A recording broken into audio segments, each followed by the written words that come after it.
Nasci na década de 1970, no Nordeste brasileiro. Naquele tempo histórico, o mundo geopolítico era bipolar.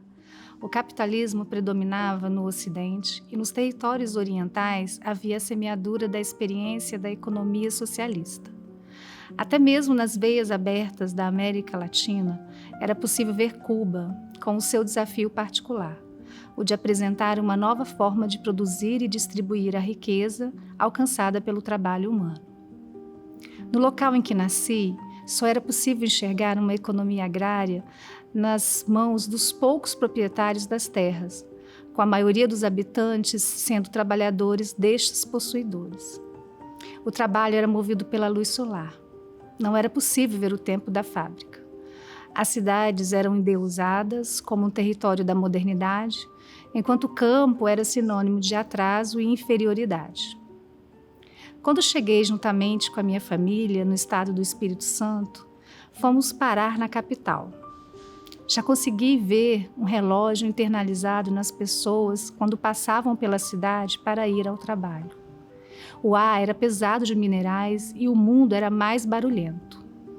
Pensava comigo, encontrei a modernidade, enquanto meu coração pedia o tempo dos meus avós, um tempo com seus traços de vontade de expansão pela diferenciação das estações dos anos, um tempo em que a potência do cosmos era respeitada por sua grandiosidade diante da fragilidade humana. É claro que haviam explorações humanas com os mais vulneráveis. Infelizmente, não existia um tempo de homens movidos só pela igualdade na história. Houve tempos mais iguais do que outros. No tempo dos meus avós, comia-se o que plantava, o que se criava e o que se trocava com os vizinhos. Tinha o tempo da soneca da tarde, tinha a missa de domingo, tinha as festas da comunidade. O trabalho era construído pelos laços da grande família, e ele ocupava uma parte da vida diante das outras dimensões tão importantes quanto o labor. A comunidade dos meus avós era perfeitamente imperfeita, mas as ligações sociais eram mais duradouras e próximas do mato, da cachoeira, do rio, do peixe, da farinha e do leite. Desde os meus 5 anos de idade, o relógio no modus fabril me foi instalado por meio da escola e o tempo dos meus avós foi aniquilado. Exemplificando, as férias escolares eram sobretudo uma preparação para o que viria, que seria mais difícil do que o ano vencido, mantra oficial da despedida dos anos letivos.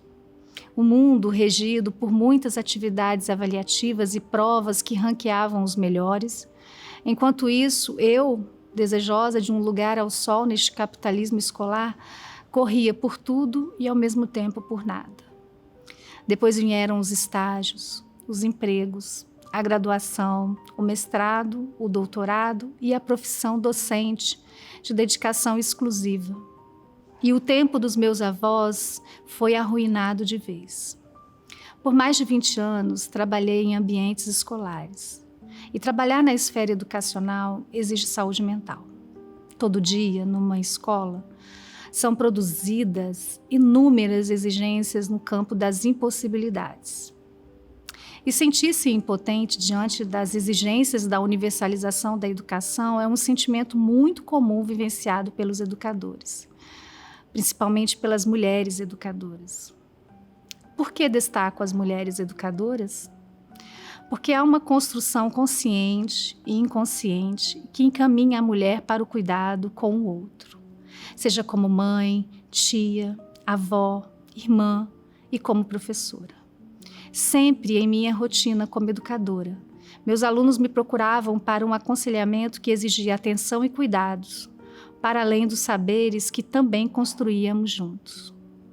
O relógio da urgência da escola, os grupos competitivos do WhatsApp do ambiente escolar, os finais de semana de planejamento de leituras, as orientações científicas com os prazos apertados, o preenchimento do currículo Lattes como moeda de troca, as avaliações discentes e imorais, os gestores autoritários, as leis municipais, estaduais e federais, além das normas institucionais que interferem cotidianamente no meu fazer docente, bem como a perda da autonomia e da personalização do meu trabalho educacional fizeram a minha cabeça pifar e o tempo da humanidade, que ainda restava, a colapsar.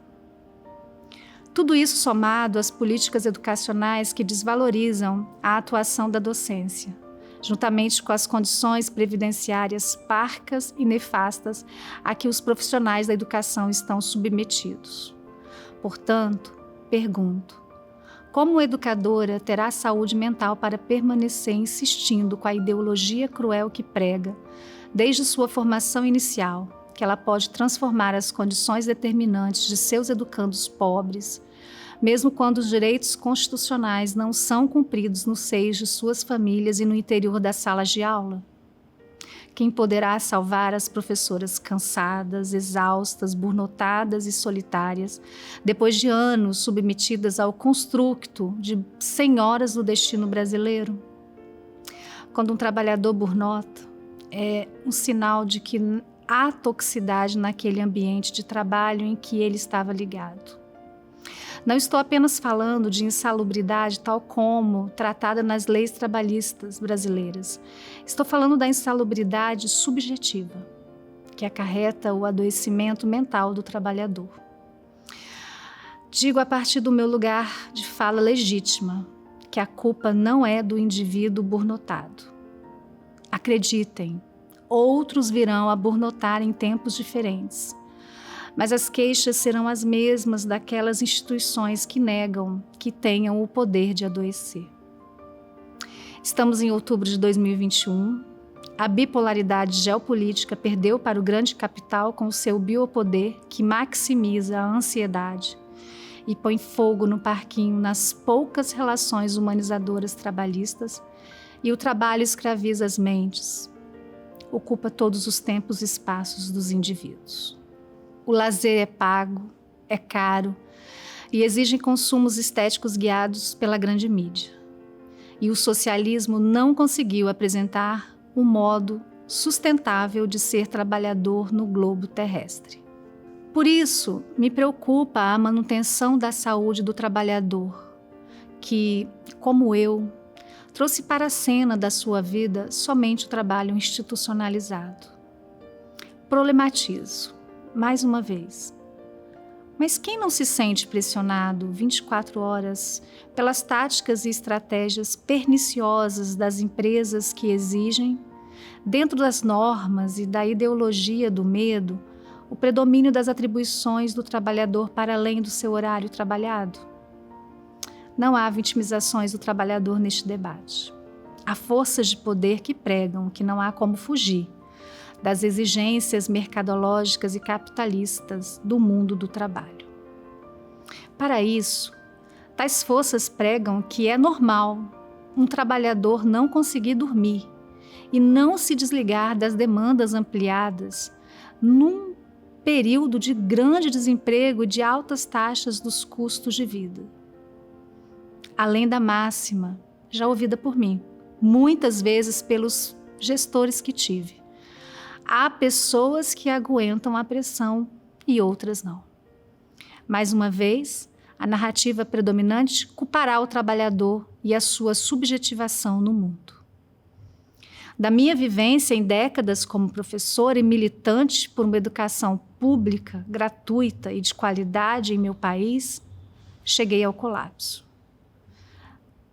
Não aguento ver crianças e jovens nas cidades brasileiras nas ruas, pelo aumento da pobreza neste governo, sem estarem vivendo o tempo da escola. Contudo, não tenho mais força emocional para lutar pela universalização escolar em meu país. Não posso mais ouvir o barulho da escola, as vozes demagogas que usam o jargão que a solução do Brasil é a educação para despistar a prevalência dos interesses pessoais em detrimento dos sociais. Não consigo mais abrir o e-mail institucional cheio de cobranças e de reuniões desnecessárias. Perdi o encanto pelo interior da sala de aula, com o seu milagre na construção dos saberes, pelo excesso da burocratização e de comandos em minha profissão. Dito isso, informo que não tenho vergonha do meu adoecimento pela intensidade de tais pressões. Por conta do meu olhar estar voltado para o direito à saúde mental das educadoras, com suas jornadas múltiplas no seu cotidiano de vida, me pego a visualizar de forma questionadora a saber quantas professoras, neste exato momento, estão se culpando por estarem doentes, isoladas e depressivas e por não terem os instrumentos necessários para a realização de uma leitura analítica de sua realidade ambiental e que, por isso, jogam apenas sobre si o peso da desistência profissional? Isto ocorre porque o trabalho das educadoras tem ocupado todos os seus tempos e espaços, principalmente com a utilização das tecnologias de comandos e vigilâncias adotadas pelas instituições de ensino das quais elas estão ligadas. O Brasil, com a sua história imoral de escravidão dos corpos cativos, ainda permanece na trajetória de aprisionar os corpos baratos para a manutenção da desigualdade abissal. E o corpo da mulher professora ainda é mais barato e dócil e facilmente negociado no balcão do grande capital das instituições de ensino. Ao fim, elas poderão desistir de suas profissões que lhe tomaram uma boa parte do seu tempo pessoal e familiar. E também desistir de si, quando vivenciam a depressão profunda, a ideação suicida, a perda dos laços sociais como experiências de surtos e obsessões que a levarão ao afastamento permanente de sua profissão. Hoje me afasto da sala de aula e do ambiente escolar para viver uma outra vida. A da escrita que me salvou quando achava que era impossível passar o ciclo da dor. Iniciado depois de uma reunião administrativa desrespeitosa na escola, de um mal-estar acometido na relação professor-educando e de uma biopolítica de reforma previdenciária, a emenda constitucional número 103, de 12 de novembro de 2019, lançada no início de um governo que rompeu de vez o pacto com os trabalhadores do Brasil. Ser professora no Brasil já é um risco para a saúde mental. São profissionais em isolamento, por estarem sempre ocupados com questões secundárias para o exercício do seu ofício. São preenchimentos de papéis sem sentidos, são formações obrigatórias que não ajudam a docente no cenário de guerra em que ela vive. São suas famílias que reclamam de constante ocupação da pessoa em momentos que deveriam ser de ócio. É o salário que não possibilita uma viagem de férias mais prolongada e digna para restabelecer sua saúde. É o sindicato que lhe uniformiza no Dia Internacional das Mulheres com as camisas de estampas de pseudo-empoderamento como "Lute como uma mulher e professora". Frase que nega de uma só vez o apoio sindical com a saúde profissional das mulheres professoras e lança o combate para a esfera individual. Ser professora no Brasil já é um verbo imperativo similar ao lute, porque todos os dias é preciso lutar o tempo todo contra o diretor autoritário, contra os gestores que passam a mão na cabeça das famílias e dos estudantes e que passam leituras que nem eles mesmos leram. É ir contra os pares de profissão que ferram a categoria com suas atitudes de bajulação em busca de satisfação dos seus interesses pessoais. É ir contra os acordos políticos que são construídos nas secretarias municipais, estaduais e no Ministério da Educação.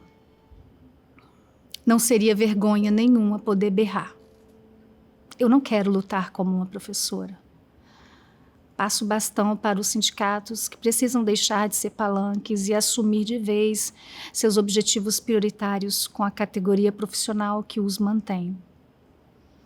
Além de sensibilizar a sociedade sobre a importância de uma professora com saúde, bem paga e com uma formação profissional inicial sólida que lhe possibilite um status quo compatível com o quanto ela estuda, lê e escreve para exercer sua profissão. Enquanto isso, a professora precisa lutar por sua saúde mental. Dizer não às violências simbólicas, ao machismo estrutural presente nas instâncias materiais e imateriais da escola, a hipocrisia que tem atrapalhado a dinâmica produtiva de políticas reais aos trabalhadores da educação. A síndrome de Burnout é uma verdade concreta nas vidas de muitas educadoras brasileiras que vivenciam os variados sintomas de adoecimento, sem o apoio devido às políticas sociais e trabalhistas que lhe deveriam garantir um futuro melhor. É preciso exigir políticas de reparação em saúde mental com as professoras adoecidas em afastamento e com as que insistem que darão conta até os seus 60 anos, mas que sempre estão com sintomas de adoecimento profissional, abrandados pela medicalização que não cura a dor ocasionada pelo desrespeito social por ser educadora. Perde o Brasil, perde a educação quando uma professora desiste de sua profissão. Deane Monteiro Vieira Costa, 15 de outubro de 2021.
Ai. Foi. Consegui falar. Ai, muito difícil. Tô tremendo. Consegui. Obrigada.